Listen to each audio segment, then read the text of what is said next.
ধেয়ে আসছে দুর্যোগ, লন্ডভন্ডের আশঙ্কা, রাজ্যের বেশ কয়েক জেলায় কমলা সতর্কতা। কোথাও কোথাও রয়েছে বজ্রবিদ্যুৎ সহ শিলাবৃষ্টির আশঙ্কা, কোথাও বা রয়েছে লাল সতর্কতা। এ বিষয়ে কী বলছেন আবহাওয়া দপ্তর, সবটাই আজকের এই ভিডিওটিতে বিস্তারিতভাবে জানিয়ে দেব।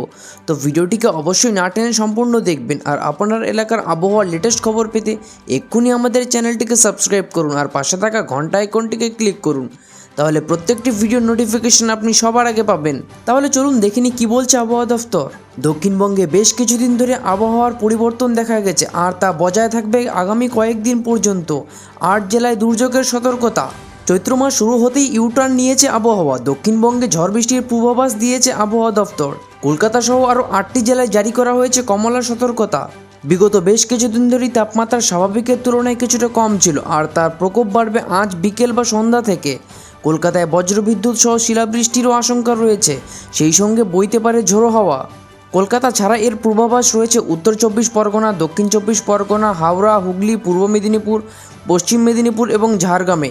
এইসব এলাকায় বৃষ্টির পাশাপাশি ঘন্টায় 50 থেকে 60 কিলোমিটার বেগে বইতে পারে হাওয়া, যে কারণে হাওয়া অফিস কমলা সতর্কতা জারি করেছে এইসব অঞ্চলগুলিতে। এছাড়াও পুরুলিয়া, বাঁকুড়া, পশ্চিম বর্ধমান, পূর্ব বর্ধমান, বীরভূম, মুর্শিদাবাদ এবং নদিয়ায় থাকতে পারে ঘন্টায় 30 থেকে 40 কিমি বেগে ঝোড়ো হাওয়া।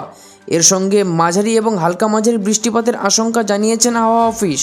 মূলত বঙ্গোপসাগরের উপর থেকে প্রচুর পরিমাণে জলীয় বাষ্প রাজ্যে ঢুকছে, সেই কারণেই চৈত্রের শুরুতে বৃষ্টির অনুকূল পরিবেশ তৈরি হয়েছে। মূলত এরই কারণে উত্তরবঙ্গে বুধবার থেকে বেশ কিছু এলাকায় বৃষ্টিপাত শুরু হয়েছে, যেমন কোচবিহার, দার্জিলিং, কালিম্পং, সিকিম। এরই পাশাপাশি উত্তরবঙ্গের উত্তর দিনাজপুর এবং দক্ষিণ দিনাজপুরেও বৃষ্টিপাতের আশঙ্কা রয়েছে।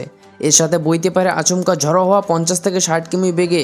আর সন্ধ্যার দিকে কালবৈশাখী আসারও একটি আশঙ্কা রয়েছে, যা আগামী আরও কিছুদিন বজায় থাকবে। এদিকে বাংলাদেশেও ঢাকা, পাবনা, খুলনা, বরিশাল, গাইবান্ধা, যশোরে বৃষ্টির একটি আশঙ্কা রয়েছে। কোথাও কোথাও বজ্রবিদ্যুৎ সহ শিলাবৃষ্টির আশঙ্কা রয়েছে, আবার কোথাও কোথাও মাঝারি থেকে হালকা বৃষ্টিপাত হতে পারে বলে জানিয়েছে আবহাওয়া অফিস।